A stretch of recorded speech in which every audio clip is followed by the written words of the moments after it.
Okay, bismillahirrahmanirrahim. Assalamualaikum dan salam sejahtera kepada semua pelajar. Okay, assalamualaikum semua. Okay, so terima kasih ya kepada semua pelajar yang sudi hadir dalam kelas saya. Okay, dan saya minta maaf lah kalau ada yang terpaksa berjaga malam ni. Okay, so kita ada di sini. Okay, saya di sini saya nak tunjukkan jenis-jenis amali. Okay, jenis-jenis soalan amali. Okay, dia bukanlah sekadar kita jawab soalan amali tu terus ke buat. Kadang-kadang soalan dia pelbagai jenis bentuk. Okay, cikgu tunjukkan bentuk-bentuknya. Okay, yang ini cikgu ambil modul daripada Negeri Pahang. Okay, modul daripada Negeri Pahang. So, kalau kita tengok dekat sini, okay, kita yang pertama lah. Okay, kita tengok, okay, ada soalan yang mana dia bagi, okay, memang dia akan bagi alat radas. So, alat radas ni memang kamu kena semak one by one. Okay, kamu kena semak one by one. So, kamu kena tengok, okay, adakah cukup semua bahan yang ada. Okay, kemudian, so, kemungkinan juga dia suruh kamu lukiskan susunan tu. Macam mana nak set up eksperimen tu? Kena lukis. Okay, kemudian kemungkinan juga, okay, dia akan tanya soalan yang untuk knowledge, untuk content. So, kemungkinan tu pun ada. Okay, kemungkinan itu pun ada. Okay, kalau lihat dekat sini, okay, yang ini apa? Chemical test lah, soalan dia terlalu umum.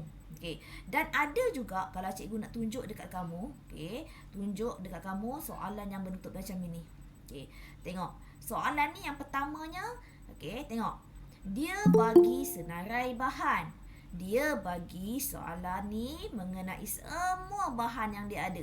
Tetapi dia tak bagi prosedur. So, kamu sendiri yang kena tuliskan prosedur dia. Okay, kamu sendiri yang kena tuliskan. Okay, tuliskan semua prosedur dia.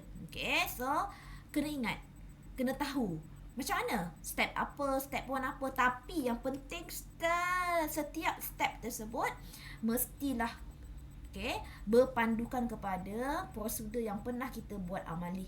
Okey, nanti cikgu tunjukkan one by one. Jangan risau. Okey, yang macam ini dia mintakan pemboleh ubah macam biasa. Hipotesis. Okey, kemudian dia suruh kamu lengkapkan jadual. Okey, kadang-kadang ada soalan yang dia minta, dia tak bagi jadual. Kamu sendiri yang kena buat jadual. Okey.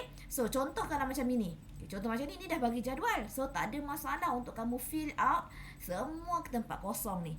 Okay, tapi kalau dia tak bagi jadual, nampak markah 6 markah. Markah yang macam inilah yang kamu kena skor. Okay, kenapa cikgu 6 markah? Sebab ada 6 data yang perlu kamu letakkan. Okay, 6 data yang perlu kamu letakkan. Kadang-kadang dia boleh cecah sampai 7 kalau, okay, kalau yang ini dia tak buatkan. Kamu sendiri yang kena buatkan manipulasinya yang apa. Apa yang sebelah untuk pemboleh ubah yang bergerak balas apa. Kamu sendiri yang kena buat. So, di sini adalah basic untuk kamu menjadualkan data. Okay. Definasi secara operasi. Okay, contoh dia lah. Okay. So, kalau yang macam ini punya jenis ni pula. Okay, jenis yang macam ini pula. Dia suruh kamu lukiskan. Macam tadilah. Suruh kamu lukiskan. Dan kamu tuliskan prosedur. Okay, dia ada kepekatan dia bla bla bla. Definasi secara operasi.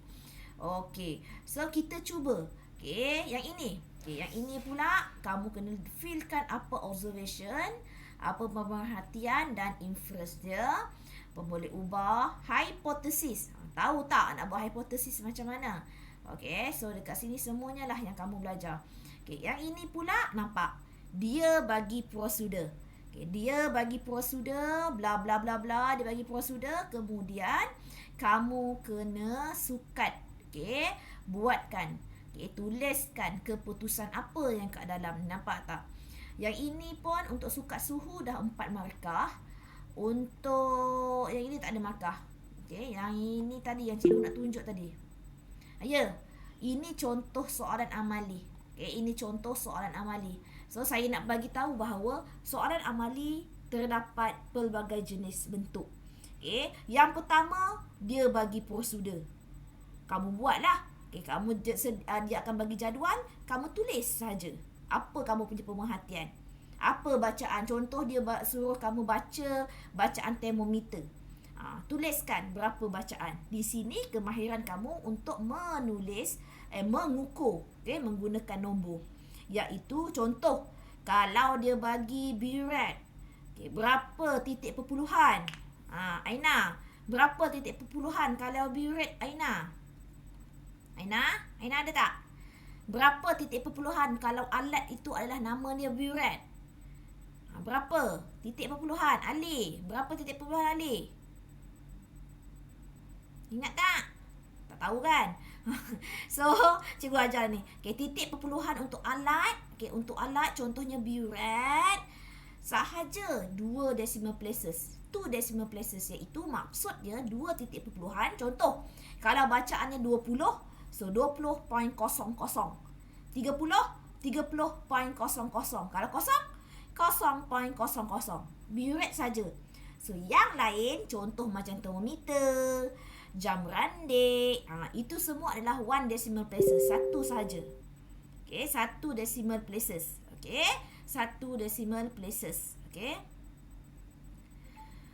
Kemudian, cikgu nak terangkan kepada kamu, okay, bagaimana nak buat pembalut ubah. Nanti start lagi ya. Okay, start lagi. Kadang-kadang, okay, contoh fizik dia dah tanya. Kimia dia takkan tanya. Contoh, fizik dia tanya tentang prosedur.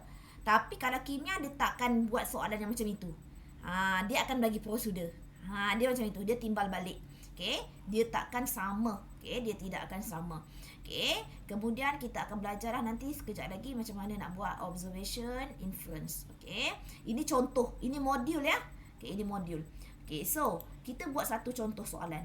Okay. Kita cuba jawab satu contoh soalan. Okay. Satu contoh soalan dalam ni.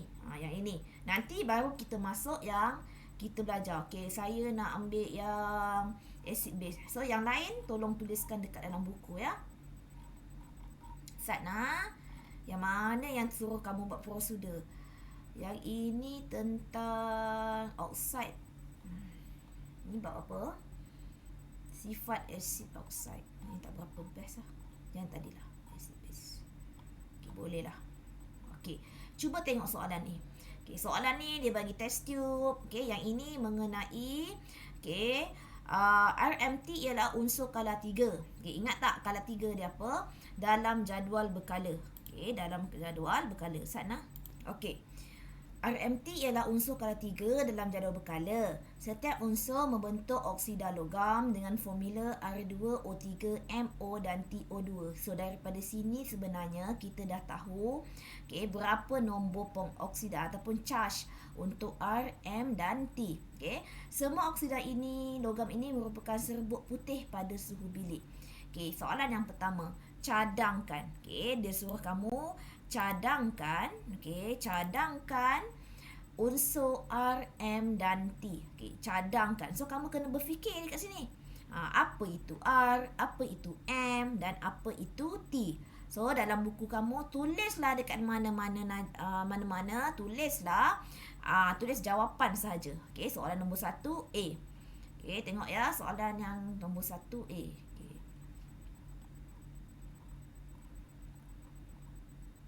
So, agak-agak apakah R, M dan T? Di sini knowledge. Pengetahuan kamu mengenai kimia. Kalau tak tahu, macam mana nak jawab? So, tengok yang ini. Cikgu tuliskan ya. Cikgu slow-slow je. So, kita ada R, M, T. Dekat sini R dia R2O3. R2O3. Agak-agak R tu berapa charge dia? MO. Agak-agak M tu berapa charge dia? TO2. Agak-agak T tu berapa charge dia? Dekat sini kemahiran kamu untuk membaca lah. So, lemah kimia, 3 markah out. 3 markah out. So, kalau tengok dekat sini. So, kalau kat sini agak-agak R tu charge dia berapa? R tu confirm dia adalah 3. Maksudnya dia adalah 3+. O mesti 2. MO. MO ni maksudnya O ni pun 2. O confirm dia 2 minus. So kalau MO maksudnya 2 ni 2. So, dia bila jadi empirical formula empirik, dia akan dimudahkan. So, maksudnya M tu charge dia adalah 2+. Okay, TO2. Okay, TO2 ni maksudnya O ni. Okay, O ni. TO2. Maksudnya TO2. So, T2. O. So, maksudnya O ni charge ni negatif 2. T ni charge dia adalah T2 positif. Dia suruh suggest. Dia suruh cadangkan. Okay. Dalam kumpulan 3, kala 3. So, tengok kala 3. Yang mana ada charge dia 3+. So, kalau tengok kumpulan 3 yang K kala 3. So, kala 3 yang 3+ adalah aluminium. So, confirm dia adalah aluminium lah. So, kala 3 mana yang charge dia 2? Kamu tengoklah kumpulan 2. Kumpulan 2 kala 3 iaitu magnesium. Okay, kala 2 charge dia 2+. So, kamu boleh letak dekat sini silikon. Okay, yang ini konsep asas lah, cikgu tak nak ajar ni. Apa yang cikgu nak ajar adalah bagaimana kamu nak buat prosedur. Okay, sebab dia kata dekat sini, dia nak mengkaji sifat oksida unsur. Apa tu sifat oksida unsur? Sama ada dia bersifat asid ke, alkali ke, ataupun amphoteric. Okay, 3 benda ni. So, kita nak tahu dia bersifat apa. So, dia bersifat apa. So, dia bagilah setup of apparatus. Okay, dia bagikan gambar rajah macam mana nak buat eksperimen ni. Tapi, tugas kamu dekat sini, tuliskan prosedur dia. Okay, tuliskan prosedur dia. So, kalau kamu agak-agak kan, nampak je yang ini. Pernah tak kita buat eksperimen ni dalam makman? Pernah tak kita buat, Aiman? Pernah tak kita buat soalan ni? Pernah kot. Pernah kot. Bila kita buat kot? Sebelum PKP kita ada buat benda ni. Ingat tak yang kita pakai, ada benda yang banyak yang tak ada. Silikon tak ada, tak silap saya.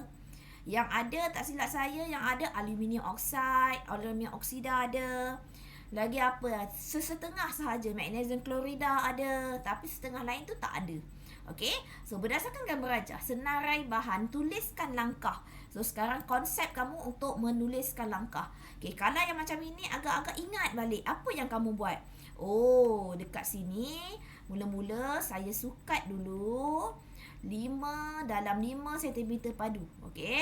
Kalau sukat, tolong tuliskan berapa isi padu dia. Okay, apa yang kamu sukat? Contohnya, saya nak sukat asid nitrik. Nampak tak? Yang pertama ni asid nitrik kan? So, asid nitrik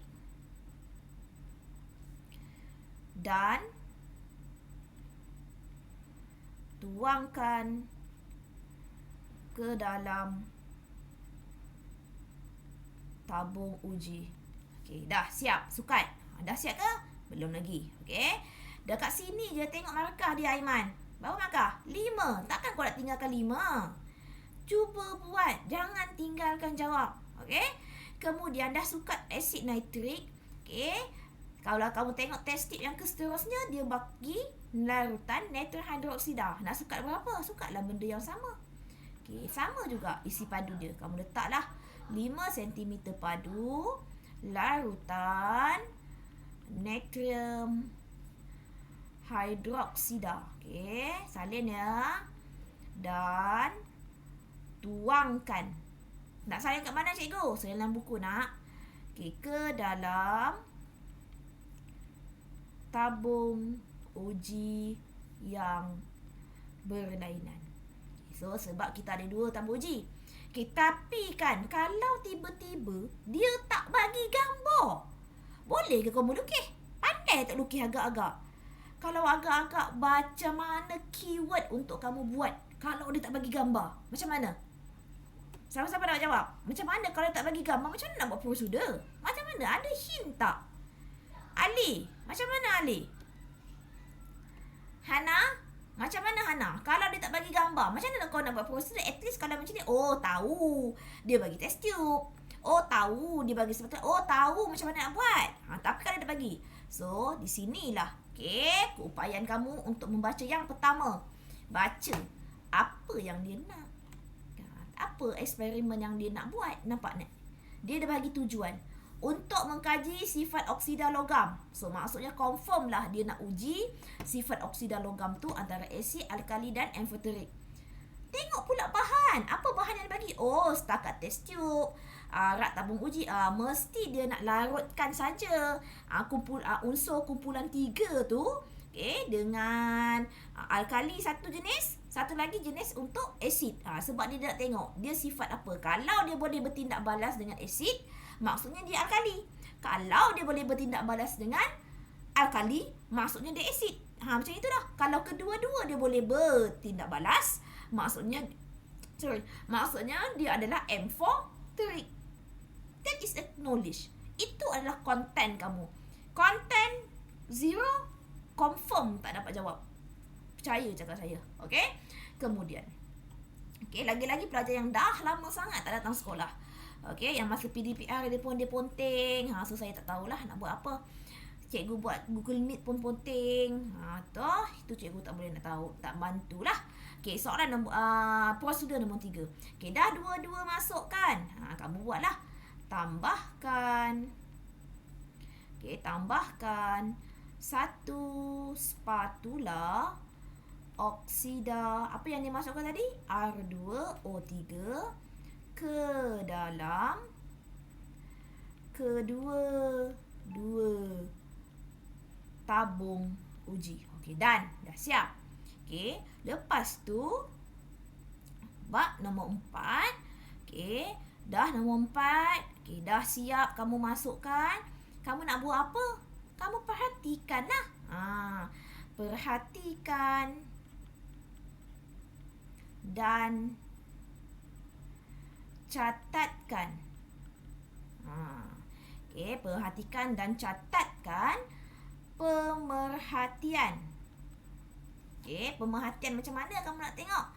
Pemerhatian, okey, adakah dia pakai larutan litmus? Tak, dia tak pakai larutan litmus.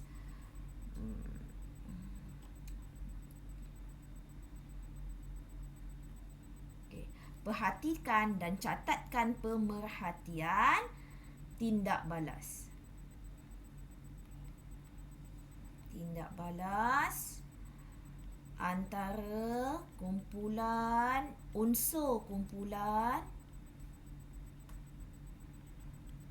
dengan asid nitrik dan larutan natrium hidroksida. So ini cikgu buat short form, panjang sangat tak cukup dah ruang. Okay, kalau boleh kamu buat panjang ya. Okay, dah perhati, kamu ulanglah. Okay, ulang langkah yang tadi kita gunakan. Okay, yang pertama dia gunakan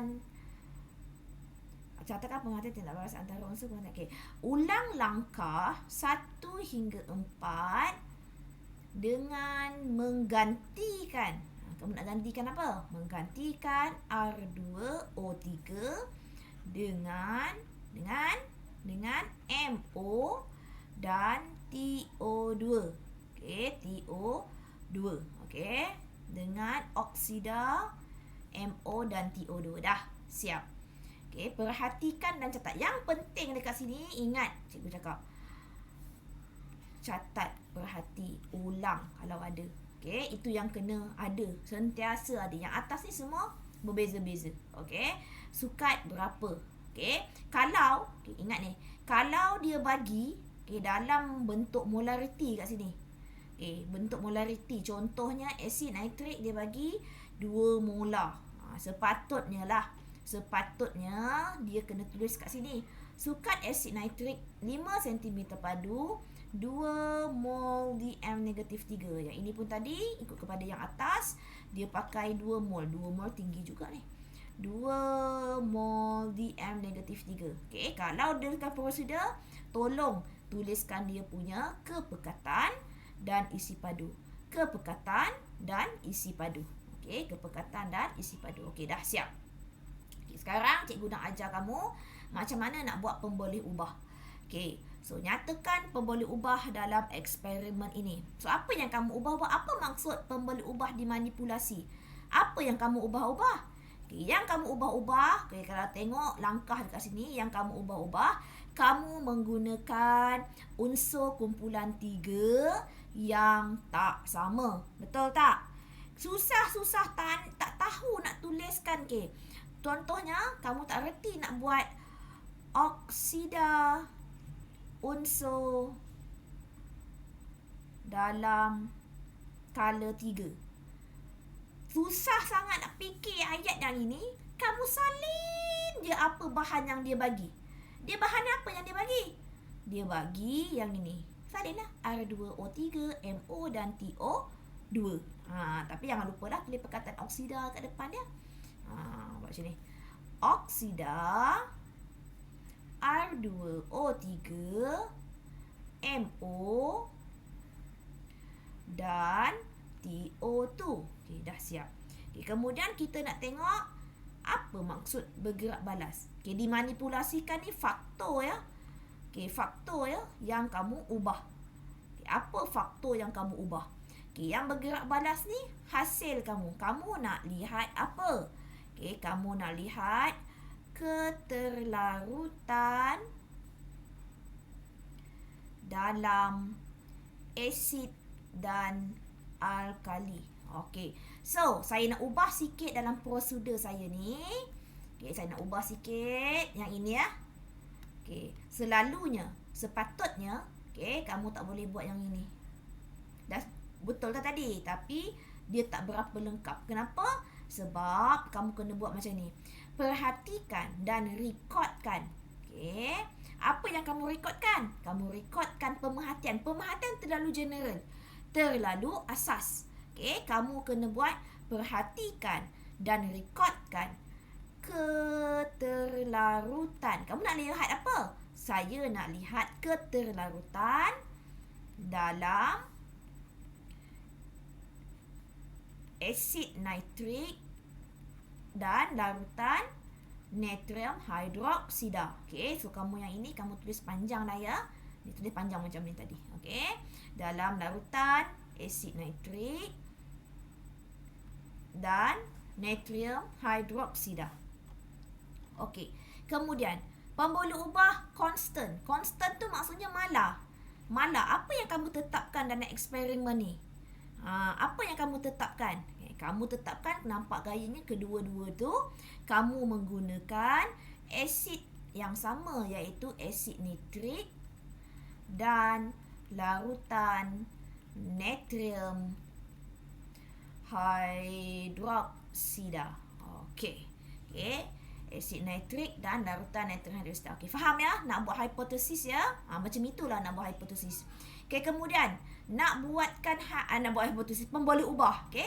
Hipotesis pula maksudnya adalah hipotesis maksudnya pula apa manipulasi dengan bergerak balas kamu masukkan dekat hipotesis. Okey. So, apa yang kamu dapat? Macam mana nak tengok hipotesis? Kamu kena tengok kepada keputusan yang kamu dapat. Okey, apa keputusan yang kamu dapat? Okey. So, kamu cakaplah asid oksida larut dalam alkali dan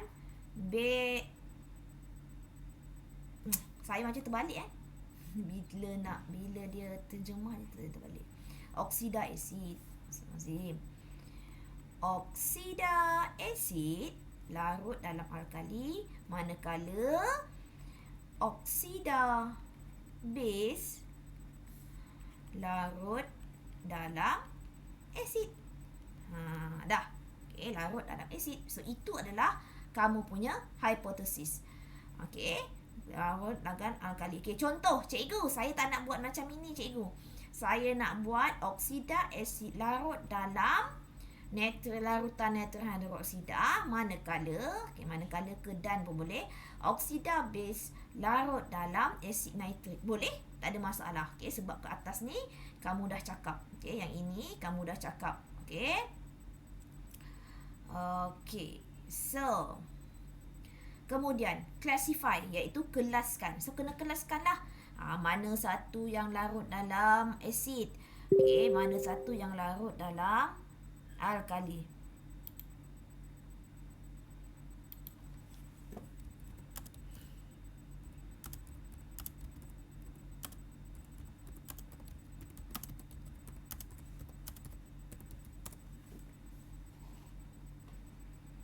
Okey, so dekat sini kita buatlah.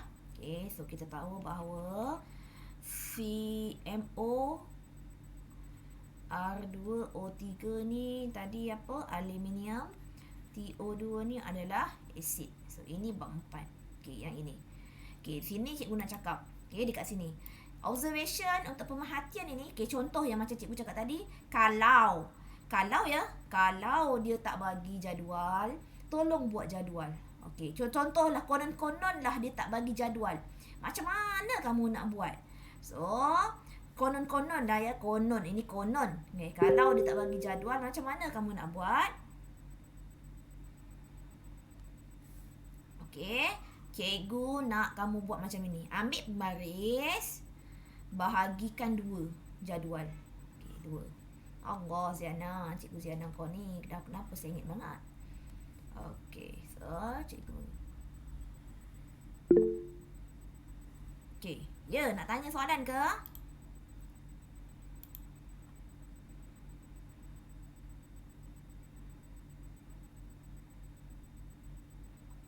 B3 nak habis cikgu. B3 tu apa? Bateri. Bila? Bila nak habis? Bateri nak habis. Astaghfirullahalazim. Charge leh. Okey, bahagikan pada 2. Okey, yang pertama kamu, yang ini apa? Oksida. Apa yang kita guna tadi? Oksida unsur color 3. So, yang ini oksida unsur color 3. Oksida, tulislah. Pastikan sebelah kiri adalah manipulasi MV, sebelah kanan adalah RV. So, oksida unsur color 3. Maksudnya apa? Kalau atas ni salah, bawah ni kompong salah weh. Okey. Kemudian ada berapa oksida unsur color 3? Ada 3. Kamu gunakan yang pertama MO R2O3. Kemudian TO2. Okey, dah. Dah ke? Belum lagi. So, belum lagi. So, kemudian kamu nak lihat apa tadi? Pemerhatian. Okey, so tulis je lah. Pemerhatian. Saya rasa kamu kena tambah lagi satu kolom dekat atas ni. Sebab kita nak bahagikan dia kepada 2 bahagian. Betul tak? Sini tulis pemerhatian. Sebab apa? Sebab kita nak untuk larutan, kita larutkan dalam NaOH. Macam mana dia pemerhatian? Okey, kalau kita larutkan dekat dalam asid nitrik, macam mana dia punya tu? So dekat sini, dekat sini, kalau dengar sini baik-baik ya, jangan ada kesilapan. Kalau ini hanya sekadar untuk melihat solubility, keterlarutan, perlu tak buat unit? Keterlarutan ada unit ke? Khairun, keterlarutan ada unit ke? Tak ada. So tak perlu buatkan unit. Kalau ada unit, contoh kamu mengkaji mengenai masa, tuliskanlah saat. Kalau kamu dia nak uji dia dari segi dia punya bacaan termometer, letakkanlah Celsius. Faham ya? Faham tu? Jangan buat kesalahan. Okey, so kat sini pemerhatian, tulislah. Okey, tuliskanlah larut ke, tak larut ke. So ini bergantung kepada kamu punya eksperimen. Okey, kamu punya eksperimen. Okey, tapi janganlah buat short form. Okey, sudah buat yang ini, kau tahu tak ini berapa markah? Contohnya ini dah tulis, ini saya tulis, dah saya tulis. Okey, kamu tahu tak berapa markah ni? Okey, yang ini kamu buat kolom, yang ini kamu buat kolom ni 1 markah. Alamak pen. Yang ini kamu buat ni 1 markah. Ni, betul. Ini kau buat ini 1 markah. So dah 2 markah. Ini kau betul 1, betul lagi 1. Ini betul 1, betul 1. Ini 1, ini 1. So dah berapa markah? 8 markah je kat sini. Nampak tak? Jangan silap. Cikgu nampak sekali lagi korang silap. Siap. Yang ini jangan silap. Okey. Kemudian, tak apalah. Dia bagi dalam bentuk jadual yang ini. Okey. Sebab itu angkanya 6. Kenapa tadi yang 8? Sebab kita kena buat sendiri. Kita kena tahu. Sepatutnya manipulasi ni di sebelah kiri. Yang responding ataupun yang bergerak belah sebelah kanan. Ada soalan tak? Ada soalan bagi tahu. Jangan senyap aja. Okey, so untuk yang ini kita sambung untuk tuliskan persamaan. Dah habis dah cikgu membebel. Okey, tuliskan persamaan. So yang ini persamaan MO tambah 2 HNO3 MNO3 2 tambah H2. Satu lagi persamaan. Persamaan tak ada siapa yang betul persamaan. Padahal persamaan simple kot. Takkan persamaan pun tak pandai. Okey. Dekat sini untuk pemerhatian ni, tolong kalau contohnya bukanlah sekadar dia larut ataupun tidak. Okey, contohnya dia akan menghasilkan pepejal putih yang larut di dalam air, ataupun kamu nak cakap dia akan tiada perubahan, ataupun larutan membentuk larutan yang berwarna. Pun boleh. Apa yang kamu nampak. Okey. Soalan H. Nyatakan definisi secara operasi bagi M4 terik. Okey. Saya nak ajar kamu apa yang dimaksudkan dengan definisi secara operasi. Pegang kepada dua benda. What you do and what you observe. Apa yang kamu buat dan apa yang kamu lihat. Okey, contoh. Untuk M4 terik sini, dalam M4 terik sini, apa yang kamu buat? Kamu tahu. Okey, ke tak ada siapa yang tahu apa maksud M4 terik? M4 terik ni maksudnya dia ada dua sifat. Sifat asid ada, sifat alkali ada. Okey. So, apa yang kamu buat untuk melihat sifat M4 terik ini? Apabila R2O3, so R2O3 ni sahaja yang M4 terik, okey, dimasukkan. Kamu buat apa? Kamu masukkan dekat dalam asid nitrik. So, apa yang kamu nampak? Lagi satu, larutan apa? Dan larutan natrium hidroksida. So, apa yang kamu nampak? Kamu akan nampak serbuk putih yang apa? Larut dalam larutan natrium hidroksida dan asid nitrik untuk membentuk larutan tidak berwarna. Okey, untuk membentuk larutan tidak berwarna. Mana satu what you do and what you observe? Okey, tambah sini. Apa yang kamu buat? Bila kamu letakkan R2O3 ni dekat dalam natrium hidroksida, apa yang kamu nampak? Kamu akan nampak serbuk putih yang larut dalam natrium hidroksida dan asid nitrik untuk membentuk larutan yang tidak berwarna. So, ini yang nampak. So, kalau maksudnya, kalau observation dekat sini, yang ini semua salah, tak reti nak buat, tak reti nak tengok, confirm yang ini pun salah. So, dah berapa makan akan buang? Sini buang, maka buang. Tak dapat nak buat apa lah. Okay. Kemudian ini lukis. Ini prosedur. Okey. Kalau dia bagi larutan tu R2 ke R1 ke tanpa unknown, tulislah R2. Okey, ambil contohnya prosedur. Ambil larutan R2 5 cm padu, dimasukkan ke dalam tabung uji. Contoh, kau tak payah pening kepala nak definisikan R2 tu apa ke bendanya. Itulah yang saya dapat dalam soalan kamu paper 2. Susah-susah yang kau nak pergi tengok R2. Contoh, jadah berkala. S tu apa, ferrum lah, apa buat apa? Ada dia minta nama kan? Tak ada. So, kamu hanya tuliskan R2 lah. SS lah, XX lah. Yang kamu tu susah nak pergi definisikan dia apa? Buat apa? No lah, useless. Benda yang tak guna kau cari buat apa? So R2 confirm. Okay, tuliskan apa larutan yang kamu buat. Kalau dekat prosedur ni, contoh dekat sini dia pakai larutan R2, R1. Okay, contoh yang ini dia tak bagi. Selalunya macam ini. Kalau ini dia tak bagi, so kamu unknown, ni tak tahu. Okay, contoh dia bagi kat sini larutan R2, larutan R1. Kau tulis yang ini. Tulis. Okay, larutan ni kamu tuliskan. Tak payah kau nak definasikan pening-pening pada cari R itu apa. Okay, faham tak? Okay, kemudian contoh macam ini. Okay, yang ini. Kalau dalam jadual macam ini, tengok unit dia dituliskan. Okay, unit mesti dituliskan. Okay, MV dekat sebelah sini, RV dekat sini. Okay, tolong ya. Persamaan color changer operasi diferensi untuk endpoint. Okay, dekat sini apa itu endpoint tak ke akhir. Okay, kalau yang tak tahu endpoint tu, kecundang lah kau dekat sini. Okay.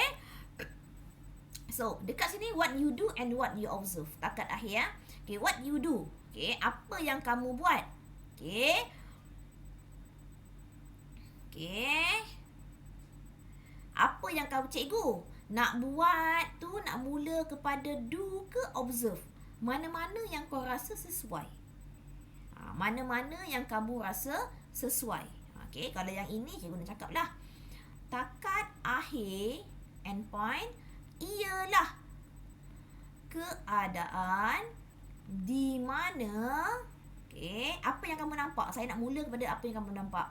Warna larutan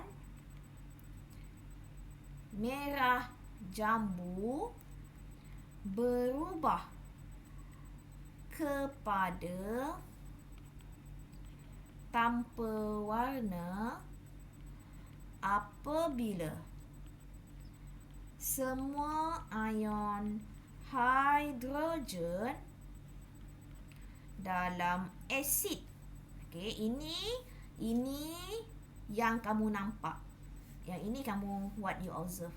Start daripada apabila ni what you do. Okey, apabila semua ion hidrogen dalam asid bertindak balas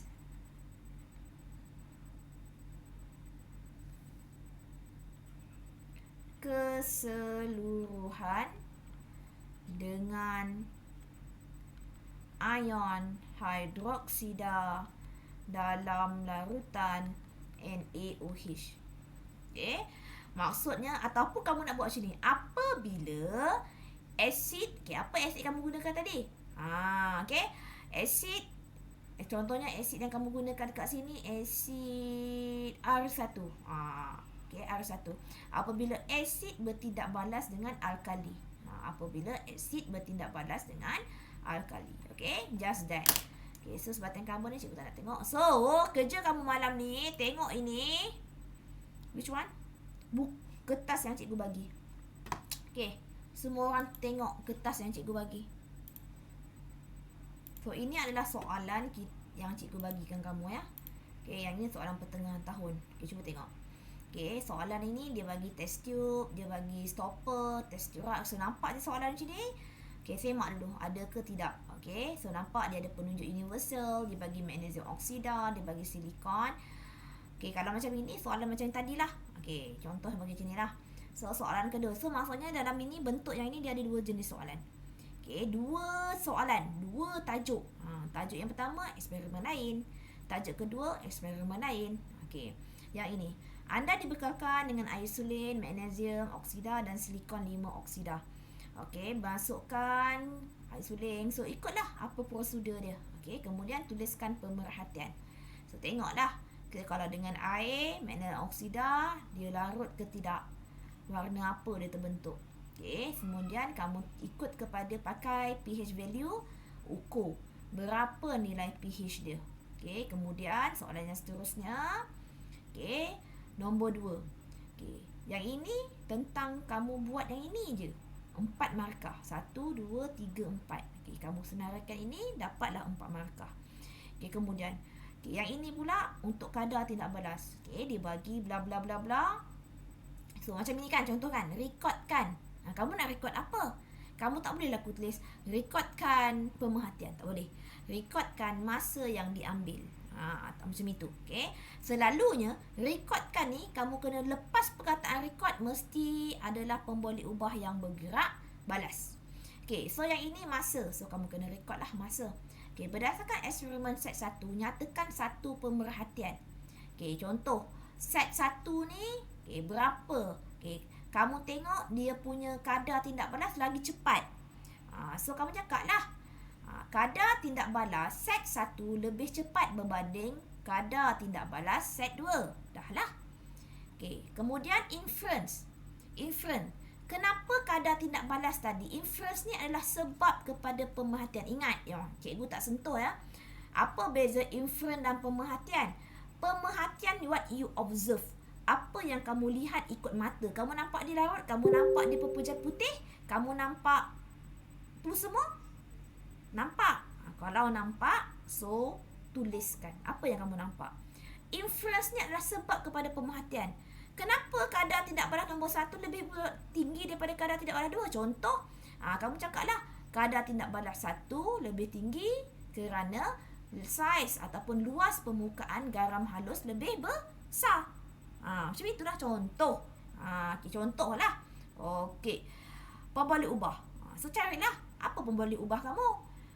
Nombor 1 ni kamu pakai jenis yang garam kasar, iaitu kamu guna garam halus. So itu apa? Okey. Jenis garam ataupun saiz garam pun boleh, tak ada masalah. Okey, pemboleh ubah yang bergerak balas. Kamu nak lihat apa? Kamu nak lihat yang ini. Masa yang diambil untuk tindak balas lengkap terjadi. Okey. Pemboleh ubah yang dimalahkan. Apa yang kamu tetapkan dalam eksperimen ini? Kamu gunakan isi padu asid hidroklorik yang sama, ataupun kamu nak kata jenis asid yang digunakan tu sama. So tak ada masalah. Okey, nyatakan hipotesis. So kamu katalah garam halus lagi cepat untuk melarut berbanding dengan garam kasar. Ataupun kamu cakap, jika garam halus digunakan, maka kadar tindak balas lebih cepat. Tak ada masalah. Okey, berdasarkan eksperimen banding. So bandingkanlah. Mana satu? Kalau berbandingan, tolong buat. Okey, contohnya kadar tindak balas set 1 lebih tinggi daripada set 2 kerana bla bla bla. Kerana saiz ataupun luas permukaan yang terdedah kepada tindak balas lebih besar, lebih luas. Okey, kemudian nyatakan definisi bagi keterlarutan. So keterlarutan ialah, ataupun kamu nak cakap apabila, apa yang kamu buat? Apabila contohnya, apabila garam kasar dan garam halus dimasukkan ataupun dicampurkan, apa yang kamu nampak? Keterlarutan semakin tinggi. Kenapa? Okey, iaitu apa yang kamu nampak? Keterlarutan lebih cepat. Keterlarutan lebih mengambil masa yang lebih cepat. Okey. Ataupun masa yang diambil untuk garam halus bertindak balas dengan asid lebih cepat. Okey. Ataupun kamu situasi pula tak ada. Okay, contoh, apabila, boleh ke sesuai ke apabila? Apabila garam halus dicampurkan dengan asid hidroklorik, contohlah kan,